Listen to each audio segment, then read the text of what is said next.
Hello hi everyone, welcome back to our YouTube channel.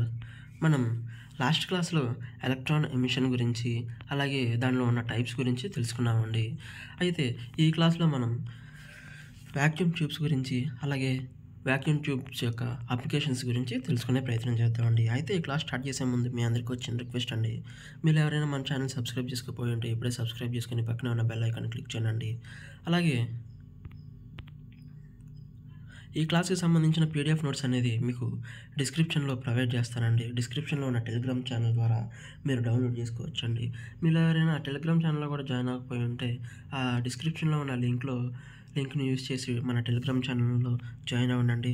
అలాగే ఎప్పటికప్పుడు class updates కూడా మీరు టెలిగ్రామ్ ఛానల్ ద్వారా పొందొచ్చండి.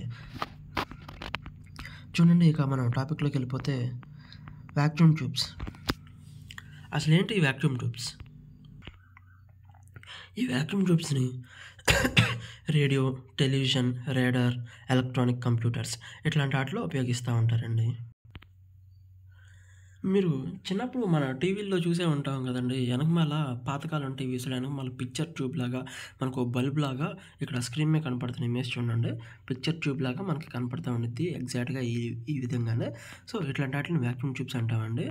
అయితే ఒకసారి చూడండి, ఈ ఎలక్ట్రానిక్స్ అనే బ్రాంచ్ ఎలక్ట్రికల్ ఇంజనీరింగ్ నుంచి 20th సెంచరీలో మనకి వెలువడడం జరిగిందండి. ఈ వ్యాక్యూమ్ ట్యూబ్స్ రావడం వల్లే మనకి ఎలక్ట్రానిక్స్ అనే సబ్జెక్ట్ ఒక కొత్త బ్రాంచ్ అనేది బయటకు రావడం జరిగిందండి. ఈ వ్యాక్యూమ్ ట్యూబ్స్ని long distance telephones, sound motion pictures, అలాగే రేడార్ అండ్ ఎలక్ట్రానిక్ కంప్యూటర్స్లో ఎక్కువగా వాడడం అనేది జరుగుతుందండి. అయితే చూడండి, ఈ వ్యాక్యూమ్ ట్యూబ్స్ వల్ల మనకి అప్లికేషన్స్ తెలుసుకుందాం. For example, amplifying signals. Vacuum tubes amplifying electrical signals, which makes them useful for radar and audio devices.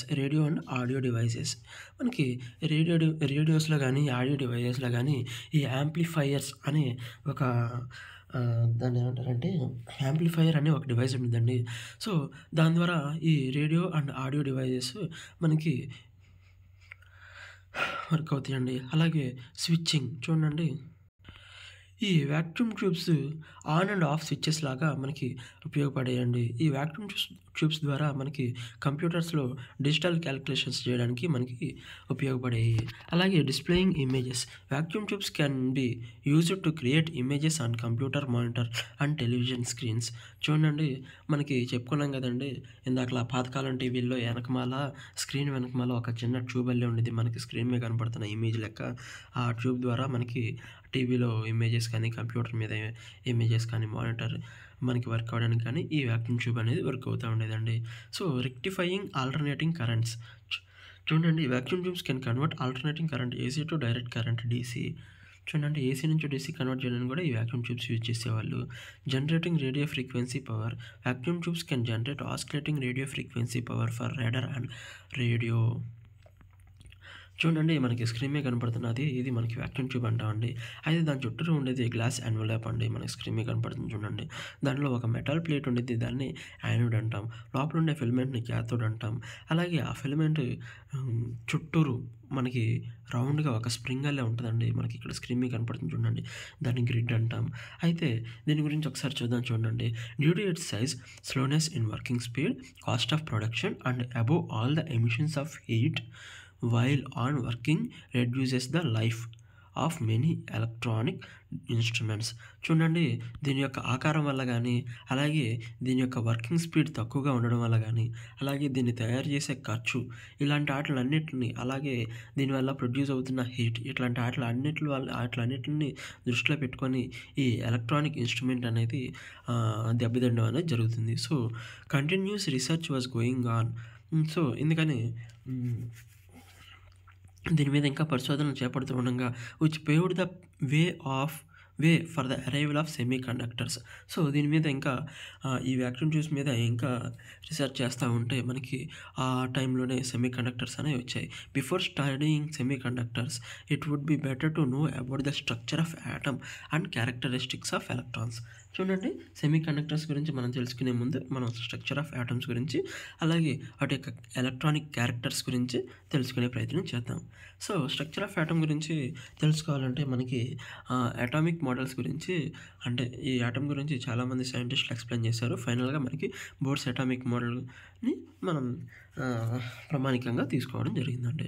చూడండి, 1913 Niels Bohr, Danish scientist, gave a clear explanation of atomic structure. Bohr postulated the following points about the structure of atom. So, చూడండి, an atom consists of positively charged nucleus around which negatively charged electrons revolve in different circular orbits. వీటి గురించి మనం previous classes కూడా చెప్పుకున్నాం. అసలు atom గురించి ఏంటి అనేది చెప్పుకున్నాం. ఒక యాటమ్ అంటే ఏంటంటే ఒక positively charged nucleus around it's path, అంటే ఆ న్యూక్లియస్ చుట్టూరు కొన్ని షెల్స్ లాగా లేదా ఆర్బిట్స్ లాగా ఉంటాయండి. ఆ ఆర్బిట్స్లో నెగిటివ్లీ చార్జ్డ్ ఎలక్ట్రాన్స్ అనేవి ఉంటాయి. The electrons can revolve around the nucleus only in certain permitted orbit. అంటే ఫర్ ఎగ్జాంపుల్ మనకి ఇప్పుడు ప్రజెంట్ మొబైల్లో కనుక హాట్స్పాట్ ఆన్ చేస్తే ఓ పర్టికులర్ లిమిట్ తర్వాత ఆ హాట్స్పాట్ అనేది ఏదైతే అవతల మొబైల్ కనెక్ట్ అయి ఉందో అది డిస్కనెక్ట్ అయ్యిద్ది. సో అలాగే ఇక్కడ మనకి న్యూక్లియస్ అనేది సెంటర్లో ఉంటుంది. దాని చుట్టూరు ఉన్న ఎలక్ట్రాన్స్ అనేవి ఒక పర్టికులర్ లిమిట్ వాటికే దానికి బాండింగ్లో ఉంటాయి. ఆ లిమిట్ దాటిందంటే ఆ న్యూక్లియస్ నుంచి ఆ ఎలక్ట్రాన్స్ అనేది బాండింగ్ అనేది కట్ అవ్వడం జరుగుతుంది. So the electrons in each permitted orbit have a certain fixed amount of energy.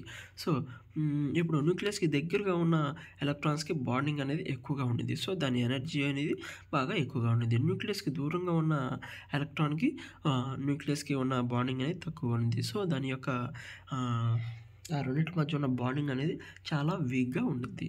So చూడండి, the larger the orbit the greater is the energy of electrons. అంటే ఇక్కడ మనకి ఎనర్జీ అని ఏ విధంగా అంటాడంటే, ఇప్పుడు ఫర్ ఎగ్జాంపుల్ ఒక న్యూక్లియస్కి దూరంగా ఉన్న ఒక న్యూక్లియస్ యొక్క లాస్ట్ ఆర్బిట్లో ఉన్న ఎలక్ట్రాన్కి అలాగే ఆ న్యూక్లియస్కి ఉన్న మధ్య డిస్టెన్స్ అనేది చాలా ఎక్కువగా ఉండడం వల్ల ఆ రెండింటి మధ్య బాండింగ్ అనేది తక్కువ ఉండిద్ది అనుకున్నాం.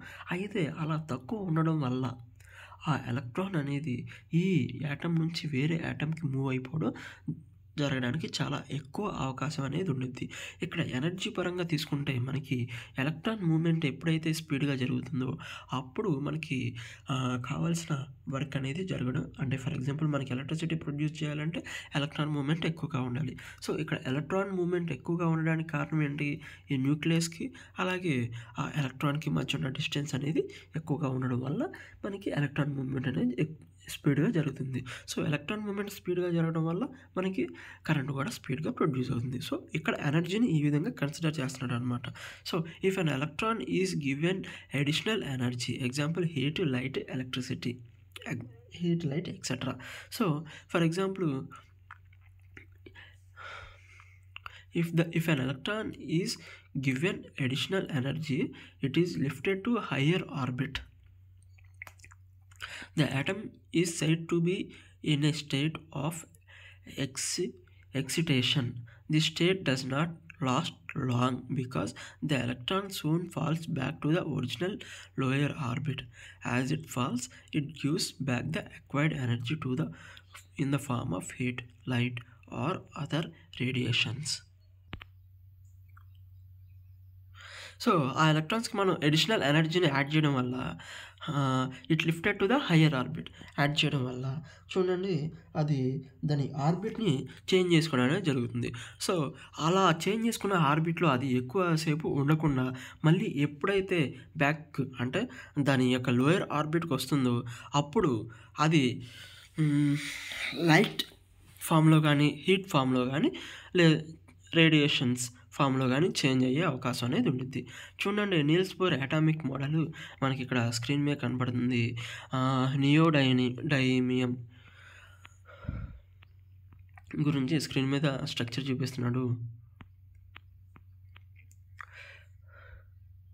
ఇప్పుడు number of electrons in particular shell గురించి మనం తెలుసుకోవడానికి లాస్ట్ క్లాస్లో చెప్పుకున్నాం కదండి, 2n² అనే ఫార్ములా యూజ్ చేసాం.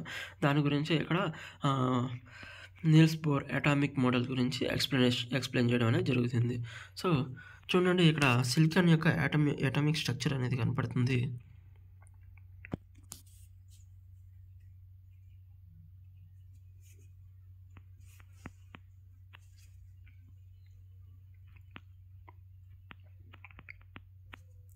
సో, ఇంతటితో మన క్లాస్ అనేది ముగించడం జరుగుతుందండి. మనం నెక్స్ట్ క్లాస్‌లో మనం ఎనర్జీ లెవెల్ గురించి, అలాగే బ్యాండ్స్ కొత్త టాపిక్ గురించి చెప్పుకోవడం అనేది జరుగుతుందండి. Energy level 1, second energy level, third energy level వీటి గురించి మనం సెమీ కండక్టర్‌లో ఉన్న వీటి గురించి మనం తెలుసుకునే ప్రయత్నం చేద్దామండి. కండక్షన్ బ్యాండ్స్ గురించి వీటి గురించి మనం నెక్స్ట్ క్లాస్‌లో క్లియర్‌గా తెలుసుకునే ప్రయత్నం బాగా చేద్దామండి.